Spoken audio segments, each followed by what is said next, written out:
अष्टमी का व्रत। यह त्योहार कार्तिक पक्ष अष्टमी को मनाया जाता है। इस दिन बच्चों को की माँ पूरे दिन व्रत रखती है। इस दिन सायंकाल तारे निकलने के बाद दीवार पर अहुई बनाकर उसकी पूजा करें। व्रत रखने वाली माताएं कहानी सुने। कहानी सुनने के समय एक पट्टे पर एक जल से भरा हुआ लोटा रख दें। एक चांदी की अहुई बनवाएं, उनमें से 2 चांदी के मोती डलवाएं। जिस प्रकार हार में पेंडल लगा होता है उसी जगह चांदी की अहुई लगवाएं और डोरे में चांदी के दाने डलवा दें।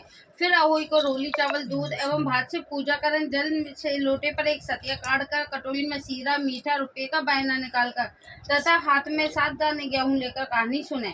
फिर अहुई को गले में पहन लें। जो बायना निकाला था उसे सासू जी को पायन लगकर दे दें। दिवाली के बाद किसी दिन अहुई गले से उतार कर जितने बेटे हों उतनी बार और जितने बेटों का विवाह हुआ हो उतनी बार 2 चांदी के दाने उस अहुई में डालते जाएं।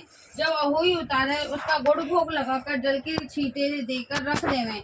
चंद्रमा को अर्घ देकर भोजन करें। इस दिन ब्राह्मणों को पेठा अवश्य दान देना चाहिए। अहुई का उज्जमन। जिस स्त्री के घर बेटा हुआ हो अथवा बेटे का विवाह हुआ हो उसे अहुई माता का उज्जमन करना चाहिए। एक थाली में 7 जगह 4-4 पूड़ियां रखकर उन पर थोड़ा थोड़ा हलवा रखें। इसके साथ ही एक तियल, साड़ी, ब्लाउज और उस पर यथाशक्ति रुपये रखकर थाली के चारों ओर हाथ फेरकर श्रद्धापूर्वक सासू जी के पायन रखकर वह सभी सामान उन्हें सासू जी को दे दें। सासू जी तियल व रुपये अपने पास रख लें तथा हलवा पूरी का बायना बांट दें। बहन बेटी के यहाँ भी बायना भेजना चाहिए। कथा। एक साहूकार के साथ बेटे की बहुएं अपनी ननद के साथ चौके के लिए मिट्टी लेने गई। मिट्टी खोदते समय उनकी ननद से श्याऊ के बच्चे मर गए। श्याऊ ने कहा, मैं तुझे श्राप दूंगी, तेरी कोख बांधूंगी। तब वह बोली कि भाभियों तुम में से एक मेरे बदले यह श्राप ले लो। तब 6 भाभियों ने तो ना कर दी। सबसे छोटी ने सोचा, यह छोटी ननद है, इसकी कोख बंध जाएगी तो इसकी सास को दुख होगा। तो मेरी 6 जेठानियां हैं, इसके बाल बच्चे होंगे। तो ऐसा सोचकर कोख बंधवा ली। दिन बीते, वर्ष बीते, बहन से कहकर तुम्हारी कोख छुड़वा देगी। पंडितों की बात मानकर वह दूसरे दिन से ही सुरई गाय की सेवा करने लगी।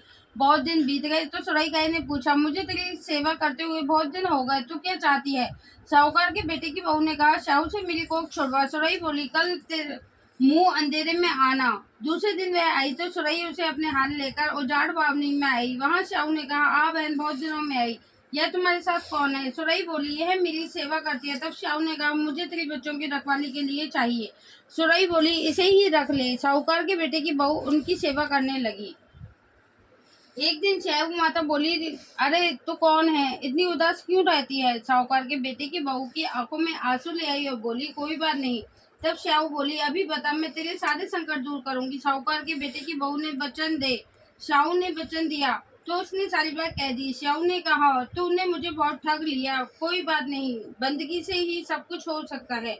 आज के बाद तेरी संतान नहीं मरेगी तथा पिछले 7 बेटे बहुओं के साथ घर आ जाएंगे। यह आशीर्वाद तथा बहुत है।